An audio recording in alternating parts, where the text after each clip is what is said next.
G'day guys and welcome. My name's Michael and I am the DeadAussieGamer, here to share with you my tips, tricks, ideas and strategies for playing and running tabletop role-playing games. Today we are going to be discussing how to add role-playing to our ability scores. Now, ability scores are our fundamental statistics that make up our character. They are the numbers in which all of our interactions in a role-playing game are derived, whether it's called ability scores, aspects, attributes, whatever you want to call it. These scores fundamentally make up our character and are so much more than simply a numerical figure we add to our roles. So, today we're going to be talking about how we can roleplay using these statistics and what are some of the really cool ideas that you can have when you're trying to play either high stats or low stats. So, first of all, understanding. It is really important to understand exactly what these attributes represent and what they influence. For example, the top 6 that we often get, usually in D20 systems, are strength, which is your physical prowess, your ability to push, pull, interact, and use athleticism to conquer challenges. Your dexterity, which is your grace, your accuracy, and of course your agility. Your constitution, which is your health and your stamina, your ability to ward off sickness and disease, your virility as it were. Your intelligence, which is of course your ability to read and learn and retain the information that you have gathered. Your wisdom, of course, which is your ability to interpret the world around you, to understand how everything fits together so that you may use it to your advantage. And of course, your charisma, this charm and debonair that exists within you, so that you can use your cunning silvery words in order to try and influence people and things around you. Now, these basic 6 statistics have so much roleplay in it that we don't really have time to go into each and every one of them. Instead, we're just going to be focusing on our key points, which are, of course, the best and worst elements of that character's statistics. Now, every role-playing game allows you to shift and change your ability scores so that you can make the character you want. Playing a barbarian? Well, chances are you've got a good strength. Playing a wizard? Then, of course, intelligence is your jam. Whatever it is, you want to understand what it means to have a high score and what it means to have a low score. Let me give you an example. Let's take Korag the Barbarian. Korag the Barbarian has a very high strength.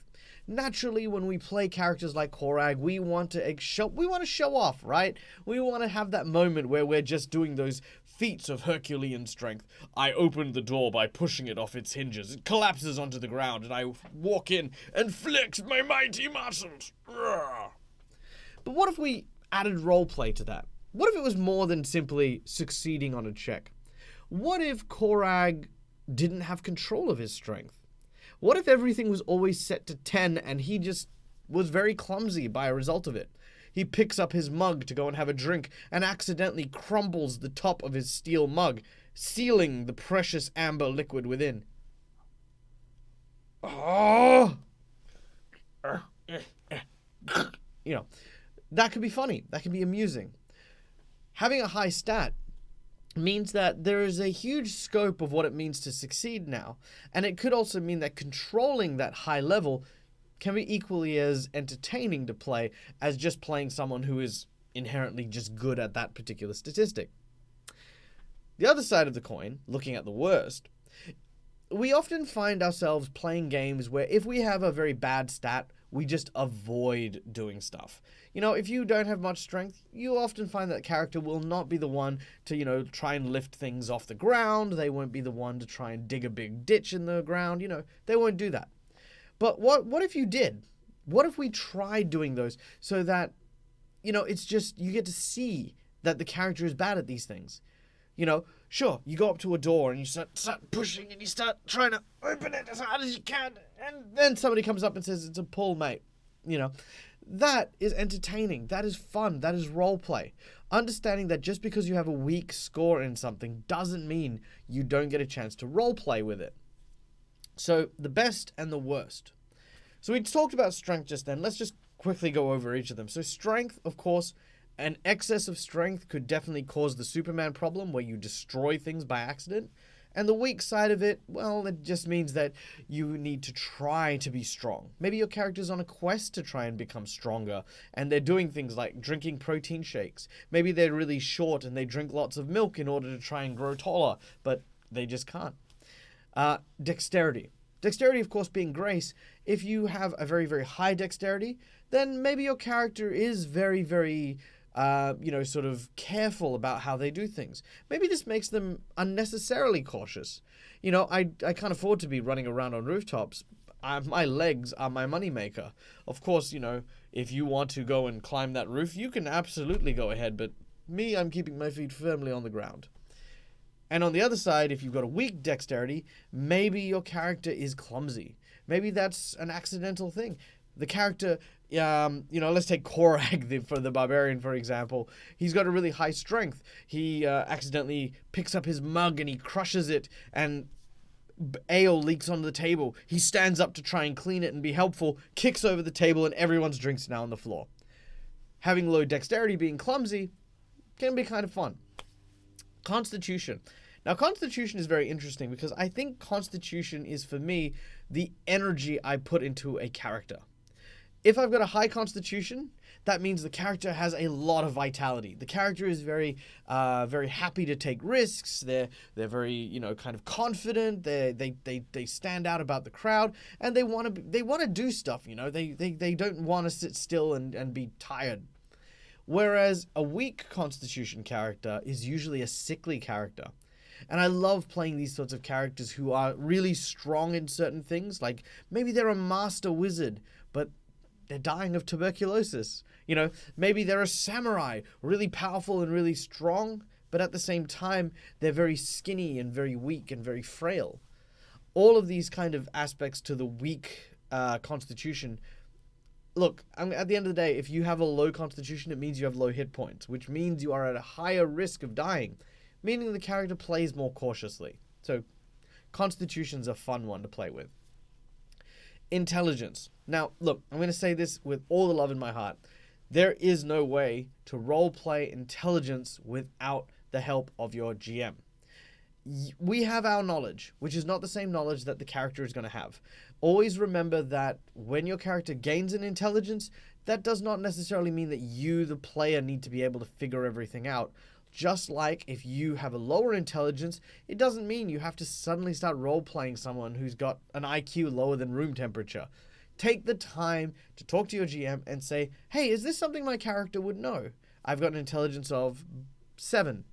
Well, look, in my world, characters generally know how farming and stuff works, so yeah, you would know how to operate the plow, Whereas in the high intelligence, it could be the exact same thing. Well, my character understands physics, and he wants to create a pulley system. Well, yeah, that's easy. Easy done. This type of intelligence requires that conversation, that constant dialogue between the GM and that player.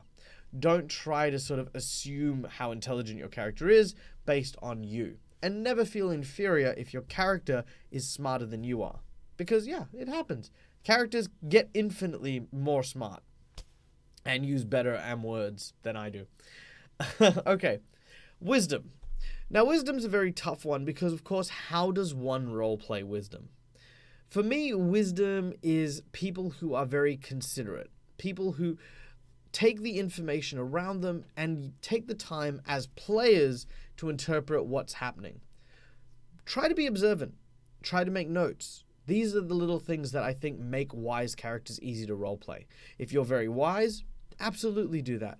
Write down the events that occurred. Take note of how the environment is changing. Who is here? What are their names? What are they doing? What are their goals? The more information you gather on this, the more you have to interpret, which makes your character wise. If your character is unwise, if your character is kind of unable to notice things, then maybe they are forgetful. Maybe they're oblivious to things. Maybe they are simply one of those people who don't don't put 2 and 2 together. They don't understand the plan because, well, it's already been done and gone. Maybe there are too many steps in the plan. Low wisdom characters are not your big, dumb barbarian sort of character. To reiterate here, characters that sort of have the "me am Doran, me hit thing with big axe," that is not a lack of intelligence or a lack of wisdom.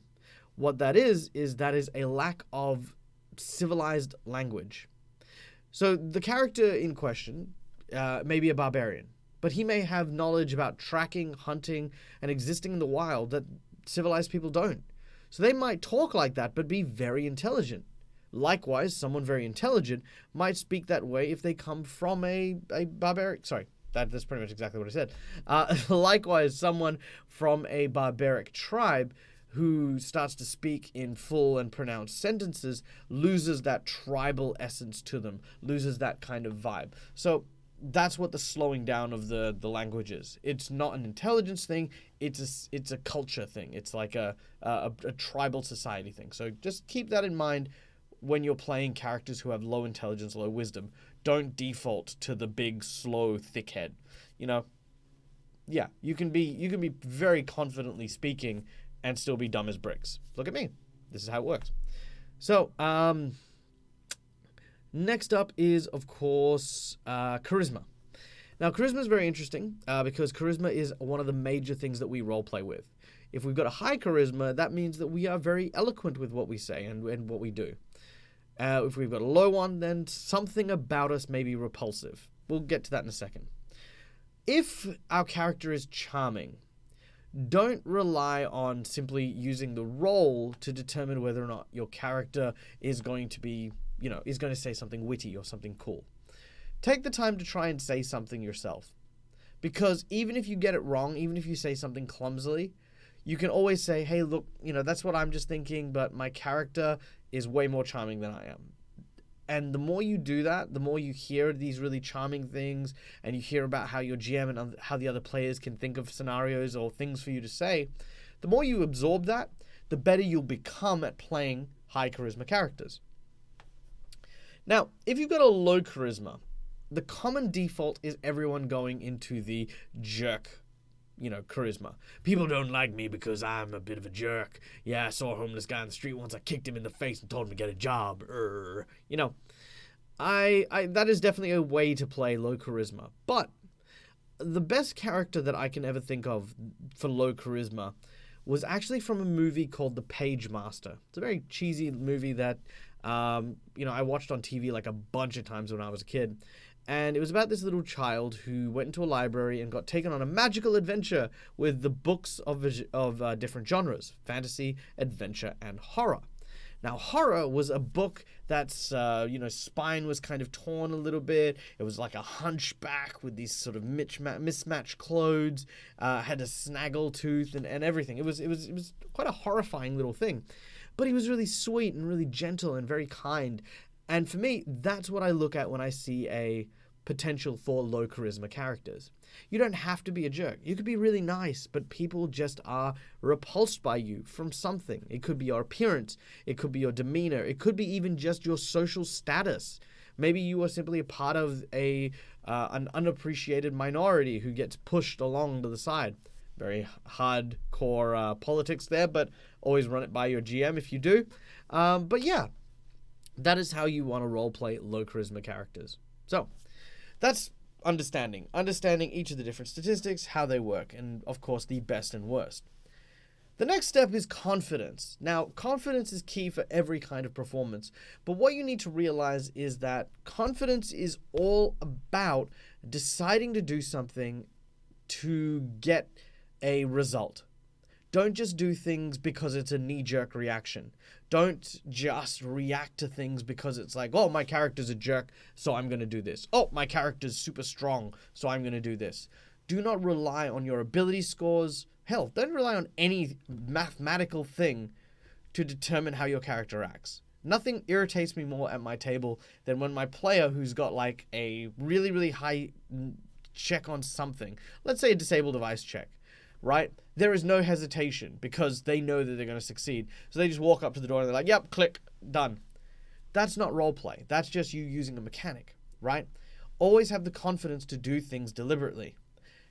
My character is going there and I'm going to disable that lock. I need to communicate to the group that that's what I'm doing, and I need to display that my character is good at this skill. Hey guys, listen, I've got this lock. Can you guys keep me safe while I'm doing this? It shows that sense of weakness. While I'm doing this, even though, yes, it takes a few seconds and there's no way someone can attack you while you're doing it, while you're disabling the lock, you're relying on everyone else to help you out. It's deliberate, it's confident, and it leads you down that right road towards good roleplay. Another example. You have the barbarian grappling onto someone. I don't think I've got this. I need a hand. The wizard rushes up, puts his hands, and tries to push.